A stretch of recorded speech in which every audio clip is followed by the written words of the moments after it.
நீங்க பார்த்துட்டு இருக்கிற இந்த செடியோட பேர் தான் கிரவுண்ட் ஆர்க்கிட். இது வளர்க்குறதுக்கு ரொம்பவே ஈஸி. இந்த பூ பார்க்குறதுக்கு ரொம்ப அழகா இருக்கும். ரொம்ப கொத்து கொத்தா பூக்கும். தொட்டியில ஒரு செடி நட்டு வச்சாலே அதிலேருந்து நிறைய செடி வரும். நிறைய செடி வந்த அப்புறம் தான் இது பூக்கவே தொடங்கும்.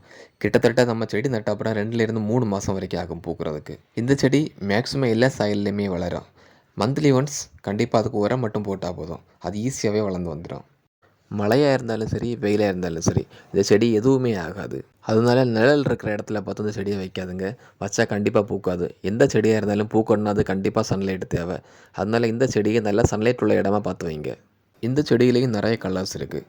ஒயிட் இருக்குது, பிங்க் இருக்குது, எல்லோ இருக்குது, ஆரஞ்சு இருக்குது, பர்பிள் இருக்குது. இப்படி நிறைய கலர்ஸ் இருக்குது. இந்த செடியோட ரேட்டும் ரொம்பவே கம்மியாக தான் இருக்கும். நல்லா வெயில்னா மட்டும் இந்த செடிக்கு 2 தடவை தண்ணி விடணும். இல்லைன்னா ஒரு தடவை தண்ணி விட்டாலே போதும். இந்த செடி எதுவுமே ஆகாது. ஒன்ஸ் இந்த செடி பூக்க தொடங்குச்சுன்னா வருஷம் ஃபுல்லாகவே இதில் பூ நின்றுட்டே இருக்கும். தொட்டியில் செடி ஃபுல்லாச்சுன்னா அதை திரும்ப ஃபுல்லாகவே எடுத்து ரீபாட் பண்ணி அதுலேருந்து நல்லா இருக்கிற ஒரு செடியை எடுத்து நடணும். அப்படின்னா தான் அது திரும்ப பூக்கும். இல்லைன்னா அடுத்து பூக்கவே செய்யாது. செடி வளர்க்கணுன்னு ஆசைப்படுற பிகினர்ஸ் கண்டிப்பாக இந்த செடியை ட்ரை பண்ணி பாருங்கள்.